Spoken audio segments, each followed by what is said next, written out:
Here we go, halfway through the decade, so let's see what the Cannon Bros are doing in 1985. The Lover was released in Israel in 85, but not in America until 87. Gabriel makes arrangement with garage owner Adam to pay for repairs to his grandmother's car by giving his depressed wife French lessons.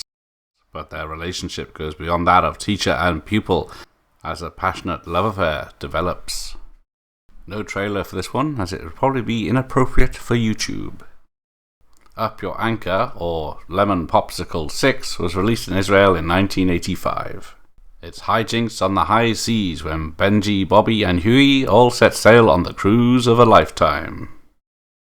It's also another film that has no trailer. Maria's Lovers was released in the United States in January 1985. At the end of World War II, Ivan returns home from the nightmares of a brutal Japanese POW camp to his childhood friend Maria, but he has rivals for her love.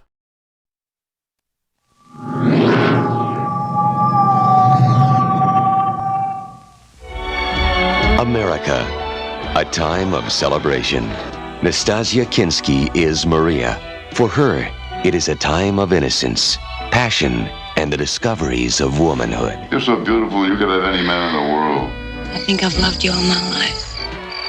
John Savage is Yvonne, a hero returning home. When I came home, everything went backwards. Robert Mitchum is Yvonne's father. I'm so glad to have you back. What you need is a good man. Yeah, I was thinking that myself. Vincent Spano is the soldier she deceived. You can't believe what wonderful times we used to have. Keith Carradine is the drifter that seduced Maria. In your eyes evermore, it's the dream I live for.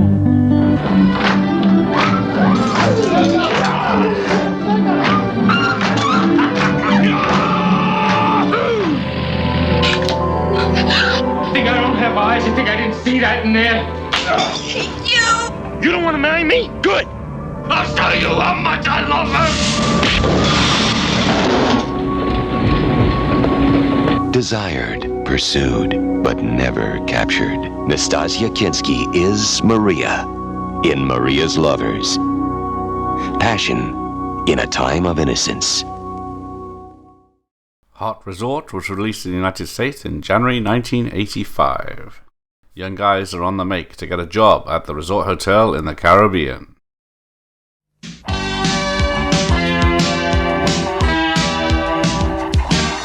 Canon Films presents the perfect summer vacation, working at the Royal St. Kitts Hotel. Meet Marty Sullivan. This summer he's going to party, and he's ready for every possibility. Is this all you have? You don't think it's enough? Marty and his friends have found work at the hotel with all the right activities, like swimming, aerobics, golf, dancing, and mingling with the locals. Weren't you in a movie with Fay Ray? Let's go and pick up some prawns. For 3 outrageous months, the boys are part of an attentive staff. Oh, I'm sorry. Enjoying your stay at the St. Tits? In a romantic atmosphere, with fine cuisine and elegant dining. Everything to your satisfaction? Yes, thank you. The staff is trained to serve the guests with gusto. And the guests, blondes, brunettes, more blondes. I don't suppose you'd like to go to the movies tonight. Fuck off. Who does your hair? Sweetheart. Oh, shit. Well, I guess a blowjob would really be out of the question then. Not necessarily. Marty planned on getting plenty of hands-on experience. $20 you don't score. But what Marty didn't plan on was love. You're on. Where else can the work lead to love? And just about everything else. But at the Hot Resort, starring Tom Parsekian. Well, when you're in love, you try anything. With Bronson Pinchot from Beverly Hills Cop. You're fired! Mercy me! I got my freedom! And Linda Kenton, the penthouse pet of 1985. This is room service. Look out. Love just may find you at the Hot Resort.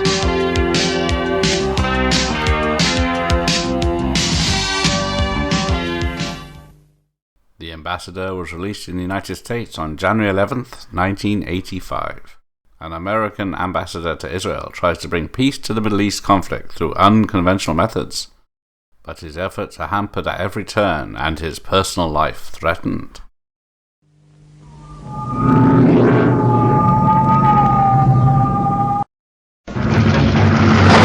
A land at war, a chance for peace, a man of action, an American ambassador. Young people talking together without violence. That's what tomorrow's all about. There are those who want him silenced. It's not your business to embarrass our government. There are those who want him dead. Who is Stone? He came to eliminate the ambassador. His wife becomes a pawn in a political game of scandal, blackmail, and terror. There are people out there who slash your throat for $50 American. Time is running out. Who is this man that you've been having an affair with? To stop an assassin. Do you love him? I love you. And prevent an international crisis. Choices must be made. I want a meeting with him tonight. Call him back. Now. Secrets must be kept. Who is that on the phone? I can't tell you. You must! He's fighting for peace and his life. No terms, no rules. You know what that means? A bloodbath.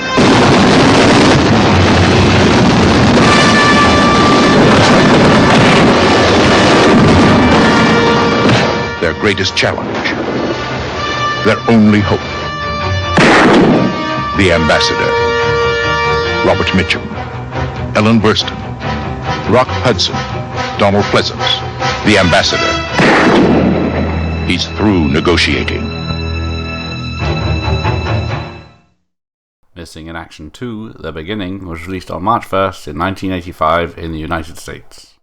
Prequel to the first Missing in Action. Set in the early 80s, it shows the capture of Colonel Braddock during the Vietnam War in the 70s, and his captivity with other POWs in a brutal prison camp, and his plans to escape.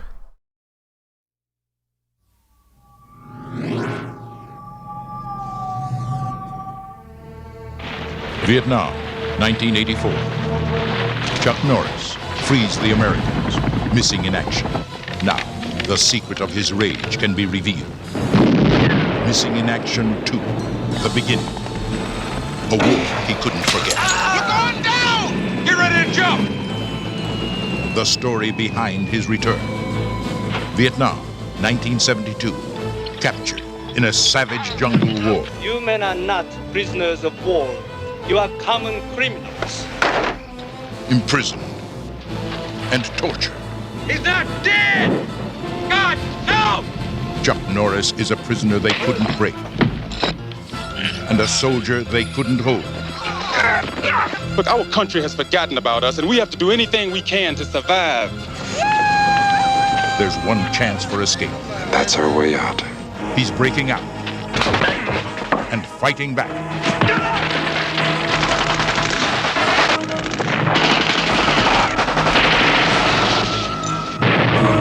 An American hero. His story continues. This is for me.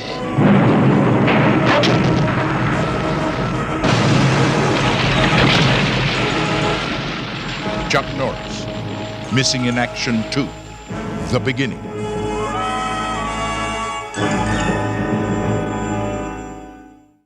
Deja Vu, also known as Always, was released in the United States in May 1985.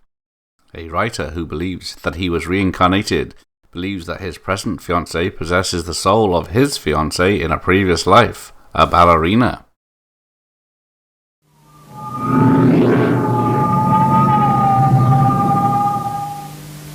She was the most beautiful woman he had ever seen. He loved her passionately. He died with her tragically in another lifetime. Deja vu. Her presence still haunts him. A recurring dream from which there is no escape. Jacqueline Smith is Brooke, the world-famous ballerina who risked everything for love. Nigel Terry is Gregory, the writer obsessed with her death. What happened?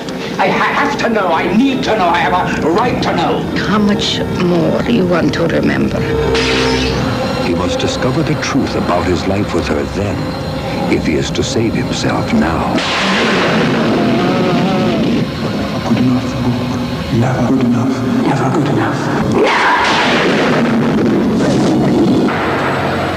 Deja Vu, a story of overwhelming desire and terrifying danger. Jacqueline Smith stars in a riveting double role with Shelley Winters, Nigel Terry, and Claire Bloom. Deja Vu, a film of consuming passion that crosses the boundaries of time.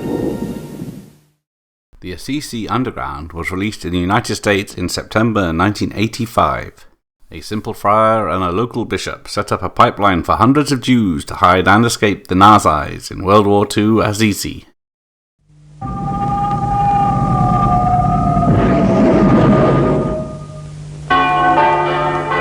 Assisi, a peaceful, holy city, shattered by the Nazi invasion. A war of oppression and terror. Attenzione! All Jews into the street! It could not happen here. That's what the German Jews kept saying. It could not happen here. Your identity card. Again? Murderers! One man, a simple parish priest, defied the German command. This is a holy city! To save the people of another faith. We must offer them our protection. I will swear my sisters to secrecy. We have shot 3,000 priests. Do you think we will hesitate to shoot one more? His courage inspired a heroic resistance. The Assisi Underground. God has chosen us to test his church. Some refugees must be taken to Genoa. After what I've seen today, I'll do anything. I shall find him. Everybody, quickly, quickly! Bring all your belongings! How dare you? This is a convent. You're a clever man, Padre, for a peasant. You are under arrest. Are you ready to confess? I have nothing to confess. The incredible true story of a battle for human dignity. Ben Cross, Maximilian Schell, James Mason, and Irene Pappas. The Assisi Underground.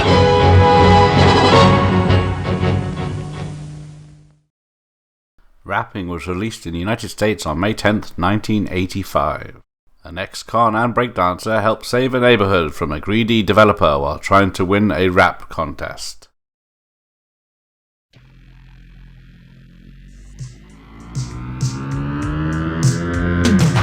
Party people in the place, pay attention to me. I'm gonna tell you a story about an MC or a rapper. That's a person who rhymes to the beat, a musical rhythm on city street. My name is Ice and I own this town. That's only when Hood's not around. Now John Hood's his name, rapping's his game. Word manipulation's how he gained his fame and life. Robin Hood, he's honest and true and always down with his partners, the Wild Thing crew. Rapping. What's on your mind, man? Rapping. John Hood. Rapping. I wanna fix your act, Rapping Hood. Now Rappin' John Hood had one problem at hand. A mean power broker was taking the land. But John and his crew had their own tricks in store, so they robbed from the rich and gave to the poor. You messing with the wrong man. And Rappin' John Hood realized that fact, and he and his crew are fighting back. In rapping, you must see rapping. Rapping. This movie had to happen. Rap, rap, rap, rap, rap, rap, rap, rap, rap, rap, rap, rap, rap. Grace Quigley was released in the United States on May 17th, 1985. Grace Quigley is nearing the end of her life. One day she witnesses a murder being committed by a top hitman. She decides to blackmail him into killing her. However, she has friends she wants him to get rid of first.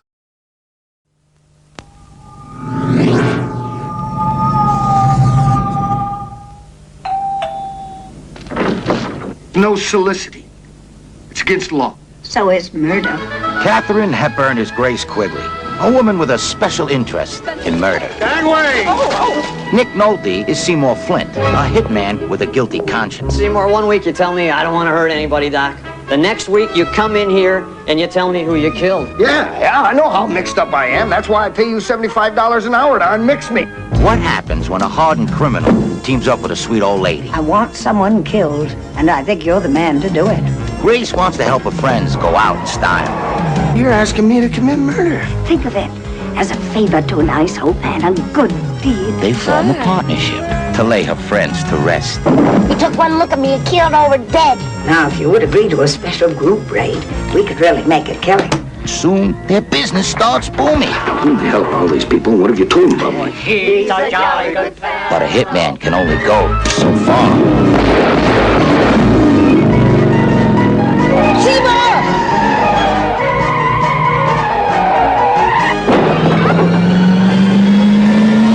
Katharine Hepburn. Would you mind calling me Mom? And Nick Nolte. Mom.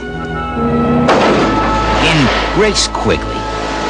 A film that brings new meaning to the word life. Hot Chili, also known as Hot Summer, was released in the United States on August 1985.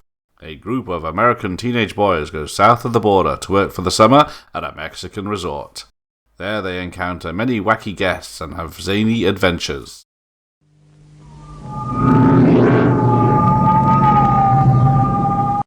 We're going to have some real fun. Why would 4 teenage boys Think of it as a great adventure. spend their summer working at a sleepy Mexico resort? But I know about these places, you guys. Welcome to paradise. Are you married, ma'am? Just shut up. Is it for love? I'm in love. For beauty? For stimulation of the mind? Or is it for stimulation? This place is full of crazy women. I'm not gonna sleep in there. Hot Chili, where men can be men. You're not here on vacation. You're here to work. The pervert. Come on, you guys. This isn't funny anymore. I don't believe this. Nobody likes me. I told you never to speak to me again. I believe in kind of an exchange of energy between two human beings. My God. Do you play any instruments? I love the organ. I will give you your first lesson free. You're all disgusting! Boy, if my mother could see me now. Hot Chili. Sometimes a little spice is all the variety you need. I love hot chili. Hot Chili. Life Force was released in the United States on June 21st, 1985. A race of space vampires arrives in London and infects the populace, beginning an apocalyptic descent into chaos.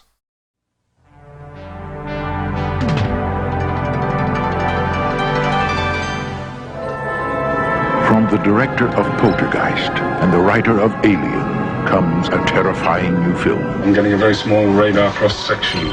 150 miles long? EGR's confirmed.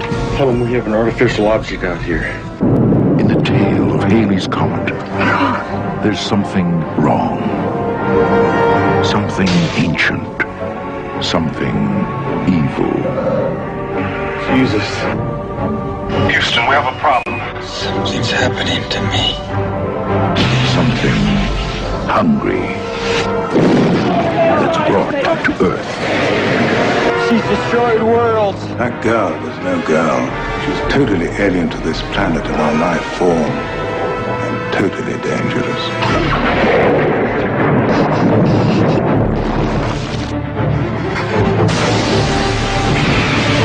I just found a body in Hyde Park.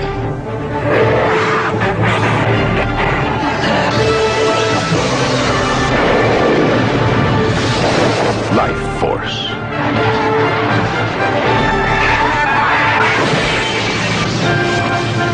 Close your eyes. Visited you how? In my mind. Let it go!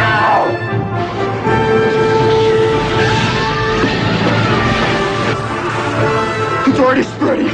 You didn't stop it. It's too late.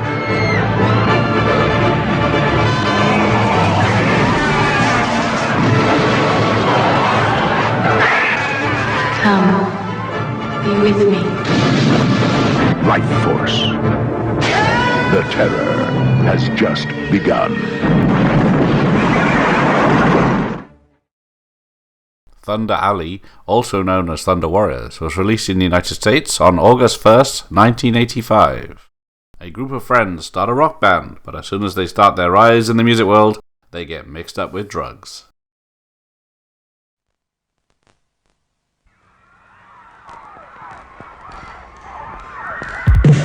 If the dream is music, then the place is Thunder Alley. Rock and roll! I hear you play guitar. You're the best damn guitar player in town. You should be up there. This isn't a country and western band. Hate rock and roll, and you know it. You are gonna sit in with us.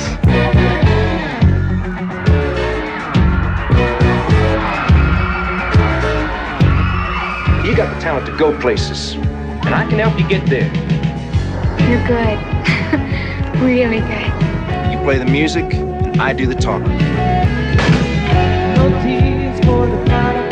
I am the singer. You're as good as he is, you proved it. You're hot now, they come to see you, they don't come to see us. Gandhi, that's not true.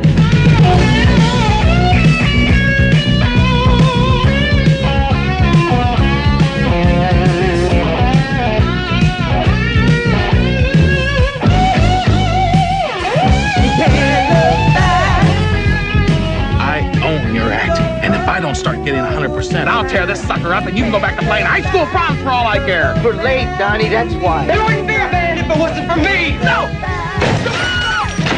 You shooting up? When did you hear that? I ain't doing you any favors. What's important to you? Thunder Alley, where music can make your dreams come true.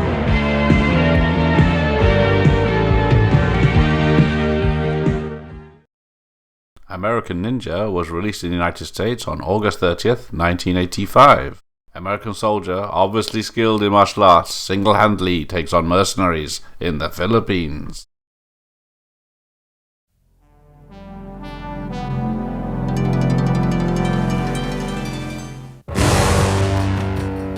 For 2,000 years, the sacred art of the ninja has been guarded in the East. Remember the day I found you. Now, it has come to the West. Remember what is hidden deep in your mind. He is the only soldier, Date of birth, unknown. the only American Who is he? who is capable of defeating the secret Black Star Army.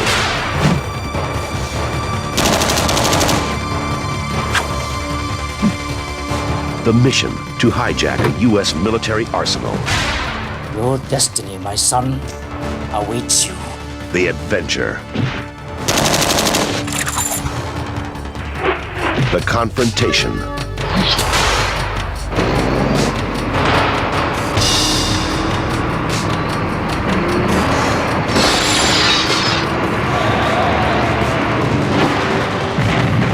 The code.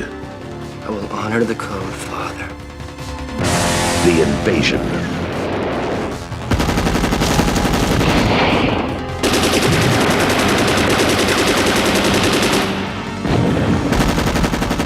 The final hour. The deadliest art of the Orient is now in the hands of an American. American Ninja.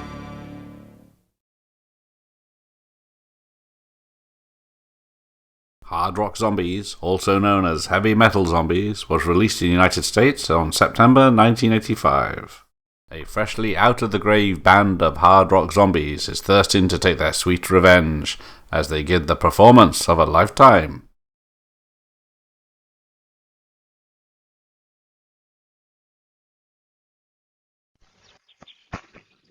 I wanna hold your hand.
Hard rock zombies.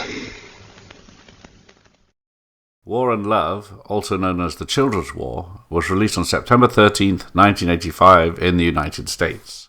The film is a story of Jacek, who is Jewish, miraculously manages to survive World War II in Nazi-occupied Poland. Another one where I couldn't find a trailer for. Invasion USA was released in the United States on September 27th, 1985. A one-man army comes to the rescue when the United States are invaded by communists.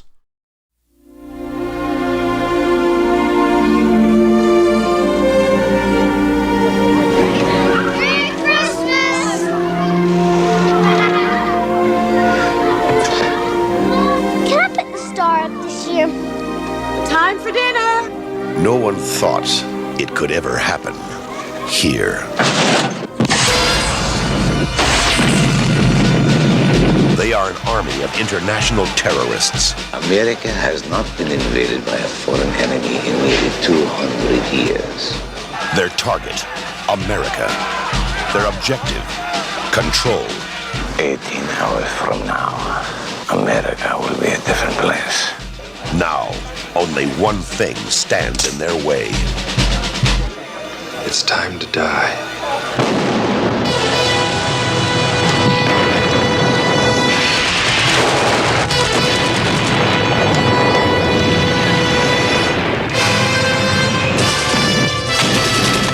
Didn't work, huh?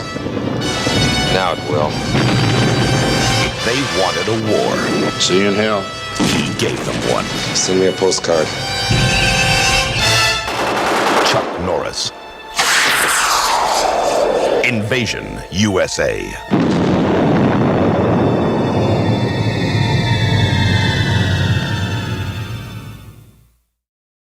The Adventures of Hercules 2 was released in the United States on October 4th, 1985. Hercules searches for the 7 thunderbolts of Zeus, which had been stolen by renegade gods.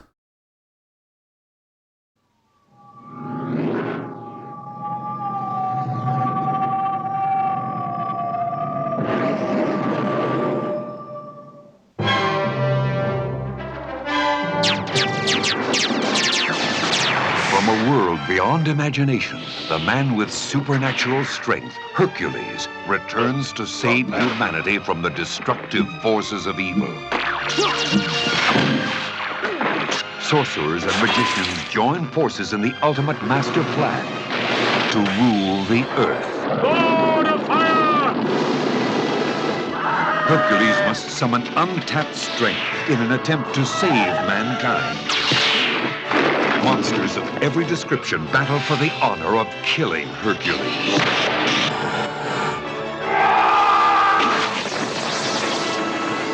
The goddess Aphrodite is captured by an evil magician in an effort to trap Hercules. I will find you!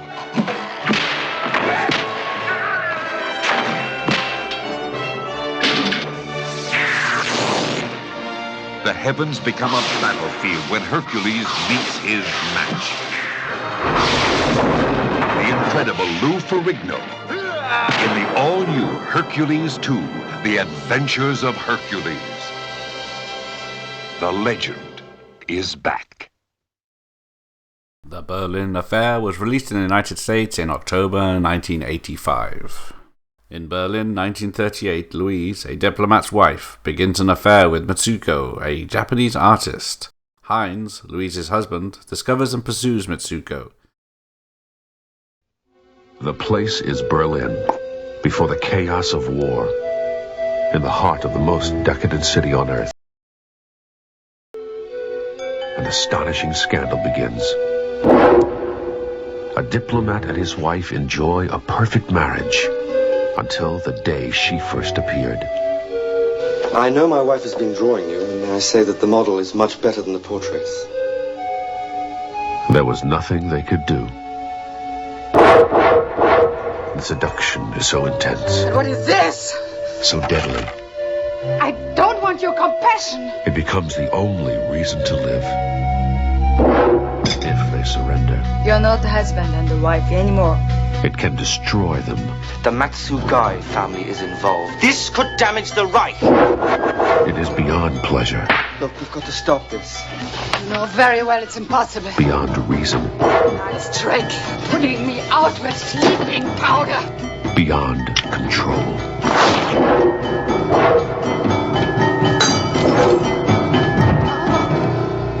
The Berlin Affair.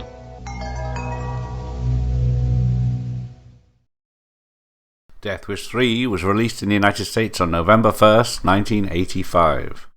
Architect vigilante Paul Kersey arrives back in New York City and is forcibly recruited by a crooked police chief to fight street crime caused by a large gang terrorizing the neighborhoods.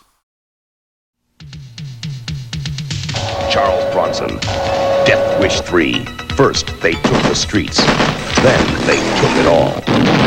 But their next target may be their last victim. Charles Bronson. Where there is no justice, there can only be vengeance. Charles Bronson. Death Wish 3. Rated R. Starts Friday at a theater near you. King Solomon's Mines was released in the United States on November 22nd, 1985. Alan Quatermain is a fortune hunter who is convinced by Jessie Houston to help her find her father, who's been lost somewhere in the African jungle during his last exploration. At the brink of civilization lies a hostile jungle, guarded by cannibals, cursed by the gods. Inside, a forbidden treasure waits for one man tough enough to take it. Quatermain. I've got it! Richard Chamberlain is Alan Quatermain in King Solomon's Mines. Rated PG-13. Starts Friday, November 22nd at a theater near you. Fool for Love had a limited release in the United States on December 6, 1985. May is waiting for her boyfriend in a rundown American motel when an old flame turns up and threatens to undermine her efforts and drag her back into the life that she was running away from. The situation soon turns complicated.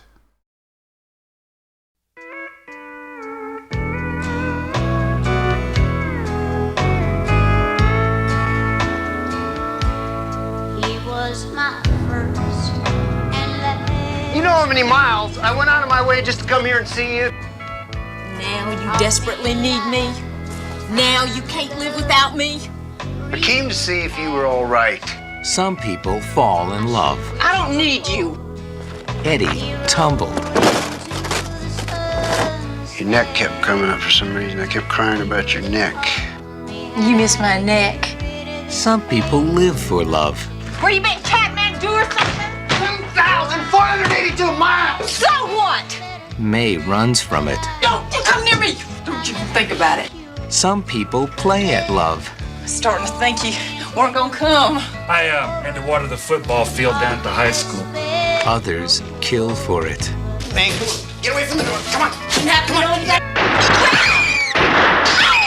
on. Some people are wise to love. So is this before or after your little fling with the Countess? There wasn't any fling with any countess. You're a liar. I took her out to dinner once. You're a liar. Okay, twice. Others are fools for love. Don't you dare put me up like this! I came here to get you. What's the matter with you? Now get your stuff! I'm actually married to Barbara Mandrell in my mind. Can you understand that? Yeah, sure. Oh, good. I'm glad we have an understanding. You fooled around in high school together. Yeah, sure. Everybody fooled around in high school, didn't you, Marty? No, I never did. Well, maybe you should have. Give this up, Eddie. You'll never get rid of me. I'll track you down no matter where you go. Eddie and May are less than friends. More than lovers. Soulmates. Sharing a desperate past. You know we're connected, May. We'll always be connected. That neither could live with. You promised me that was finished, Eddie. You promised you'd never bring that up again. Or forget. Eddie, don't go. Sam Shepard. Kim Basinger. Randy Quaid. Harry Dean Stanton. A Robert Altman film. Fool for Love. Runaway Train was released in New York City on November 15th, 1985. Two escaped convicts and a female railway worker find themselves trapped on a speeding train with no brakes and nobody driving.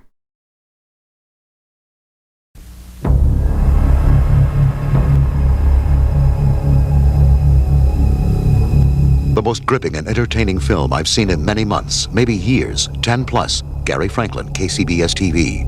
John Voight gives a fiery performance. Janet Maslin, The New York Times. A sensational picture, intense and brutally powerful. Variety. The best action movie of the year. Jan Herman, New York Daily News. Exciting, powerful, and thrilling as anything I've seen in years. John Corcoran, KABC TV. It's a success, a super thriller. Michael Wilmington, The Los Angeles Times.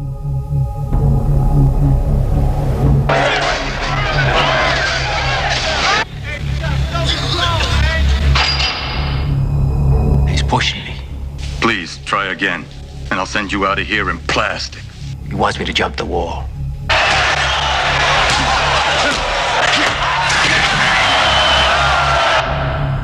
Come on, go for it.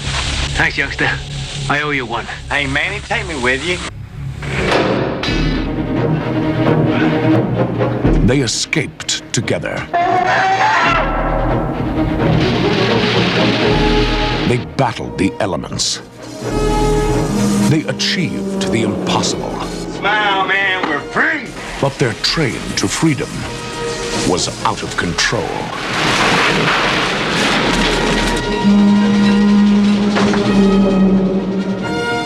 I don't know what happened, but there's no engineer on this train. There's nobody on this train but us. The brake shoes have burned off. The overspeed control must have gotten screwed up. Engineers do not just quote. You want to be a tough guy? You want to be a legend? Go back! Sucker, come on!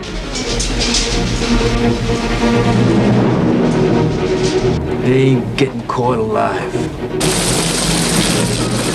Let's have some fun. You'll never stop this train, you hear me, Regan? Never! I'll kill you, man. You die, sucker. Don't make me kill you. Shut it down! Man, shut it down! Their struggle for freedom became a fight for their lives. John Voight, Eric Roberts, Rebecca De Mornay, and Andrei Konchalovsky film, Runaway Train.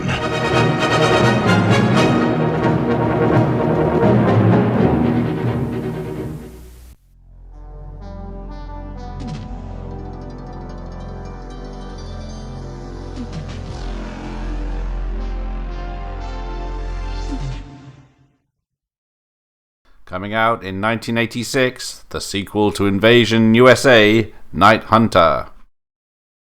John Travolta and Whoopi Goldberg are public enemies. Anthony Quinn in Zorba, the musical. And Michael Winner brings Captain America to the big screen. Chuck's out and Michael Dudikoff is in Night Hunter. And now some interviews from Cannes in 1985.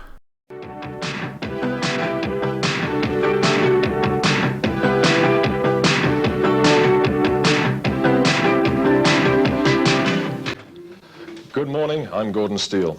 Well, this is finally it, the last day of the festival, which most people are greeting with a great sigh of relief.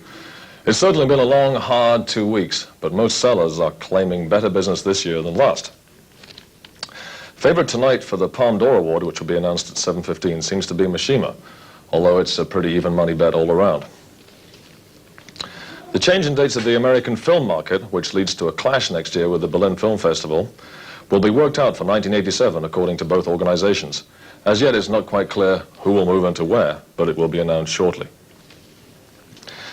Alexander Salkin told The Hollywood Reporter yesterday that a screening of the first cut of his $50 million epic blockbuster Santa Claus to McDonald's so impressed top American executives that they've agreed to spend $35 million on promoting the film in the USA. This starts 2 months before the film's opening, which is November the 27th, through TriStar with 2,000 prints. Salkin has similar plans, of course, for his top distributors worldwide. Tonight's closing film is John Borman's The Emerald Forest, which is also a world premiere for the film. This is particularly appropriate as it's British film year. Our guest today is Victor Levy-Perrol, who is Director News. I'd like to welcome today to Cannes Terry and Nari Jackman of Hoyts. It was their 20th anniversary last Wednesday, so welcome Terry, and I hope you're ready for the Coolangatta race tomorrow. Now I'd like to introduce our guest for the day, the Chairman of the Board of Cannes International, Menachem Golan. Good morning, Menachem. Good morning. Good morning. Menachem, there've always been, in my mind, 3 names associated with Cannes. That's Menachem, YouRun, and Success. Would you like to explain that a little? I like this combination, no doubt about it. Look, we have come to the Mecca of cinema, Hollywood, in 1979, just coming to make movies, where movies are done in American style. We've been grown on American films, and we decided to try and make them ourselves. But when we came there, we found the system, well, at least to say, doesn't fit our spirit and the way we make movies. We grew in the international market. We grew in Cannes Festival. And we knew the foreign markets, I think, better, if not as good, as the American who sold films before. American producers in the past never really thought about their own backyard. So when we came there, we came with just a different kind of producing films for the world, and it proved to be right. Now, 6 years later, you know what Canon is. I think everybody knows. An obvious success, and it was right. How would you differentiate your system from, say, the majors? Well, the first thing, we are working with an international family. We call Cannes our Christmas. We come to meet them here. They are involved much more than with the majors, the international community of motion picture business people. I mean, the distributors, the buyers in each country.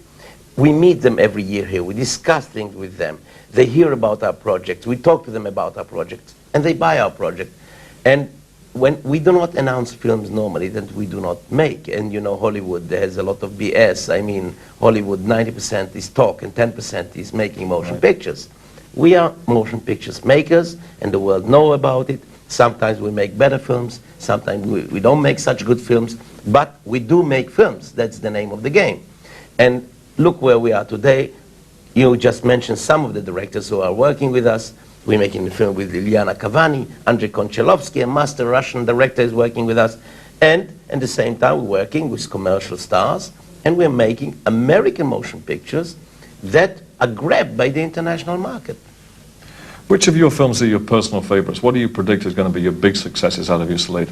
Well, no doubt, one of them is Runaway Train. Runaway Train is now being shot in Alaska, directed by Andrei Konchalovsky, starring three major American, De Mornay, you know, and John Voight and Eric Roberts. And the script is written by Akira Kurosawa. I think it's a fantastic film. I think Lina Wertmüller film is very interesting, Camorra. And of course, we just, I think, announced a coup for the international commercial films when we put Bronson and Chuck Norris together, the hottest stars today in the international market world for action pictures. And we're doing the Delta Force with them. Now, Menachem, that's production, but it's fairly common knowledge that you and YouRun have been buying theatre circuits in Europe. The rumor is that you've also been looking at Germany. Is this true, and is this something that you continue to pursue? It is true. We now, Canon now owns a big chain of cinemas in England, in Holland, in Italy, and we are looking into other markets in Europe for the mere reason that we believe that exhibition is part of our industry, is part of the bringing entertainment and motion pictures to the public. I mean, we hate to see a movie shown in a theater where the sound system is bad, where the, you know, no focus, the toilets stink, etc. And we believe this is one of the faults and the problems of the exhibition of motion pictures. We want to see our films playing. We want to control the fate of the babies that we bring, the fate of our films from the idea, from the moment we create an idea and then work on the film until the moment they meet the public through the theater. You believe in the future of theatrical? I believe in the future of theatrical, no doubt. Okay. Well, I'm looking forward very much to see you directing Stallone, because I know you're still directing. You're going to still find time to do that. I hope so. I hope you like it. Over the top, we're starting to shoot in the beginning of the year. Good. And I want to wish you all continued success for Canon. Thank you very much. Thank you very much, Menachem. That's it from the Hollywood Reporter again until tomorrow. Thank you, and thanks again, Menachem. Good morning. Good morning.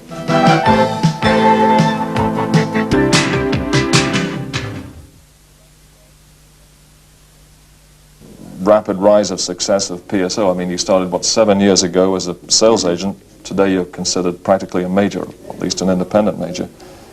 Your US distribution, your own cassette label. You have about $350 million to spend over the next 5 years for production. How have you done it? Luck. I'm kidding. A little more than that, I think. Oh, I'd like to say it was all part of a great grand plan that we had from the day that I opened the PSO offices. But I tell you, it's a lot of perspiration, a bit of inspiration. Luck has a part of it. And support from your friends, from your distributors, from your partners, from my wife, a great partner, my wife. Hi, Maggie. Hi, Alexi. Alexi's my daughter. She's 3 years old. She's here. What are your future plans? I mean, how many films are you planning to produce a year? Because you are in production, obviously. We expect to produce anywhere from 5 to 8 pictures a year ourselves and pick up another 6 or 7 pictures for distribution overseas. We have our own distribution in the States now. which we do through TriStar, and our own video cassette label, PSO label and packaging through CBS Fox.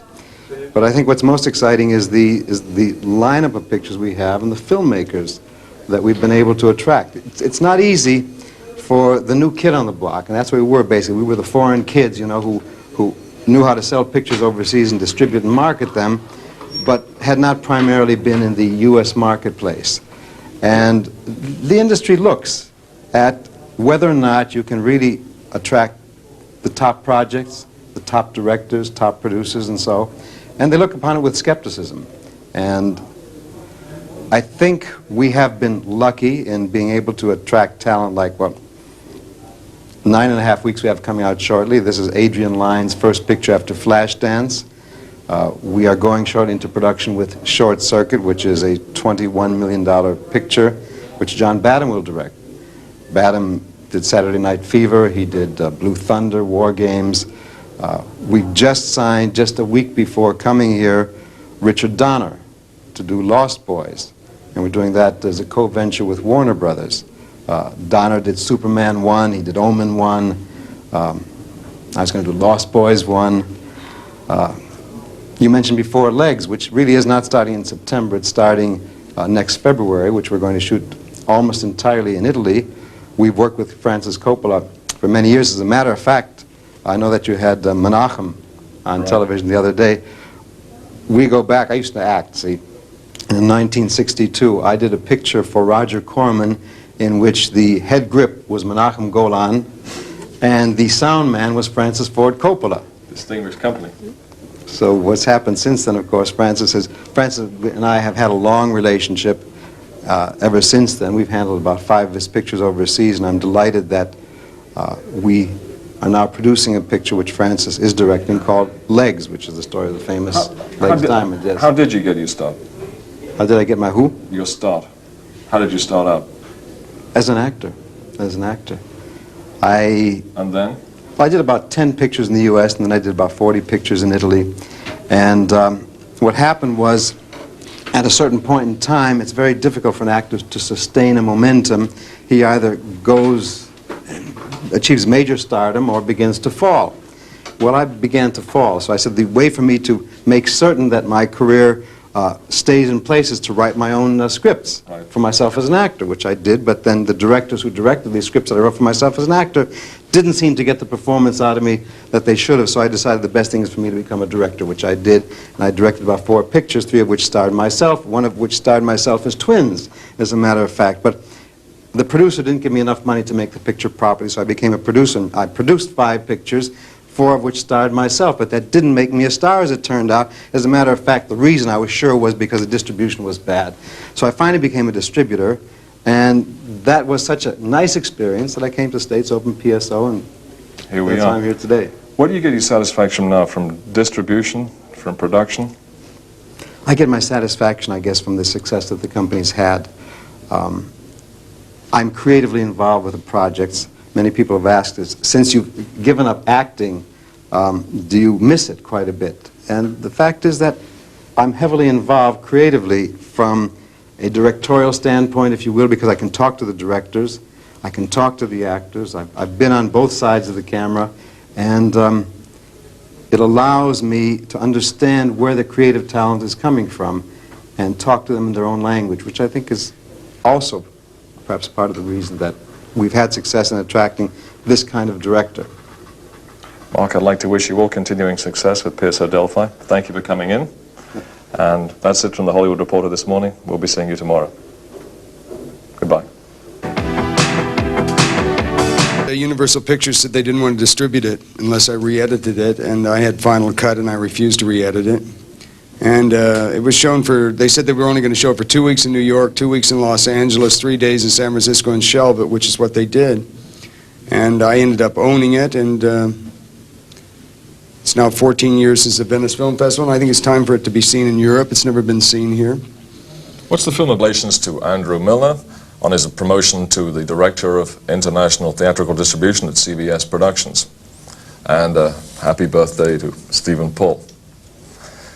Today I'd like to introduce our new guest, who is Frans Afman, Senior Vice President of the Credit Lyonnais Bank in the Netherlands. France is the banker for Dino De Laurentiis, Alexander Salkind, Cannon, and Tarek Banamar, amongst a few. Good morning, France. Good morning, Gordon. And welcome to the Hollywood Reporter Show. Thank you very much. France, the first question I'd like to ask is, your bank is basically the premier bank for financing the independent market. I think that's absolutely right. I thought you'd agree with that. Yeah, definitely. Why is that? Well, first of all, we went into this business by sheer coincidence. About 15 years ago, I was very happy to meet Dino De Laurentiis. You just mentioned him. By the way, you just mentioned when you were reading the news 2 of my clients and at least 4 of my next targets. Right. So it means that we developed a new financial structure in order to put up financing for the independent producers. And slowly but surely, we were approached by other important producers, remarkably enough, mainly from European origin. You mentioned Salkind, you mentioned Dino, you mentioned Cannon Boys, you know, they're all expatriates.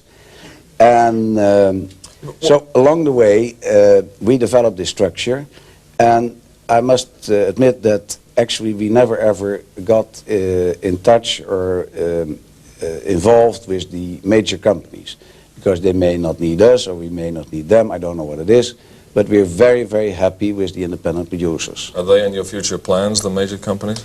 Oh, I'm not excluding it. I'm not excluding it, but for the time being, we're very, very busy with the independents. Now, France, I know you're a very charming man, but what is it about your bank that would lead you to have so many independent producers? I mean, when someone approaches you for a loan to discount contracts, how do you look at them? How do you decide? Well, somebody has said years ago that in this business, you do not invest in figures, but you do invest in people.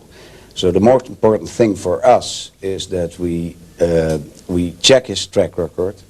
We see whether the man has a good moral standing, that he's capable, and that he has a project, that he understands what he is doing. That is very important. And so that the project must be already developed. And then we sit down with him, and then we try to structure the financial package. And I can tell you, Gordon, it's not always easy, because not one deal is identical. They all differ. So I don't have a draw with, you know, a standard loan and security agreement. Say, okay, please sign, and we just fill in the numbers. That's not how it works. So it takes time. It takes time. I've been involved in corporate banking in my early years, and there, you know, we made it a rule that within 2 weeks we could give an answer to a prospect. In this business, it takes 2 months, unfortunately. Why is it that major banks have really shied away, especially major American banks, from, I know they're trying to get back into it now, but why have they shied away from the independent film financing scene? I really don't know. It's an excellent question. I'm happy that you asked the question. I really don't know. I think it's a matter of not understanding the business, not willing to understand the business. You have to make an effort. I mean, in this business, I feel it's absolutely necessary that you need to have some training. I think they should send every film banker for 3 months to a summer course in New York or UCLA. I think it's very important that you know what is pre-production, how is a film put together, and what is post-production, looping, editing, mixing, scoring, etc., etc. If you don't know that, if you don't want to know it, I don't see how you can be helpful to your clients, to the producers. Sure. I think it's a must. Knowledge. Secondly, we really developed the foreign market. We know exactly how the distributors in Taiwan are doing, and in the Philippines, and in Germany, and in Spain, because we need to know, because at the end of the day, we have to finance the contracts that my clients have closed with these various distributors. Is that what you're doing in Cannes? Yes, that's exactly what I'm doing in Cannes. I'm here to learn. I'm here to obtain information about the foreign markets. I'm here to talk to the foreign distributors. And finally, I'm here to help and advise my clients. Okay. And I'm here to be proud of my clients. If I look at Menachem running around the Crozet with a star like Placido Domingo, like he did last night, it makes me feel proud. And I do remember the days that I started with Menachem only, I think it was only 8 years ago, with a 400,000 line of credit. Right. One last question. Do you see the future market changing in terms of pre-sales? Not really. Not really. I don't think so. I see things are the same. The media, the emphasis of the media may change. Today, video. Business will go on. Yes, video is a big market, but I think theatrical market will come back. All right. I believe in the cinemas. I believe in young people going back to the cinemas. Thank you. Okay. Thank you. That's it from the Hollywood Reporter this morning. Until tomorrow, thanks again to Franz Hartmann. I'm Gordon Steele. We'll see you tomorrow. Bye-bye.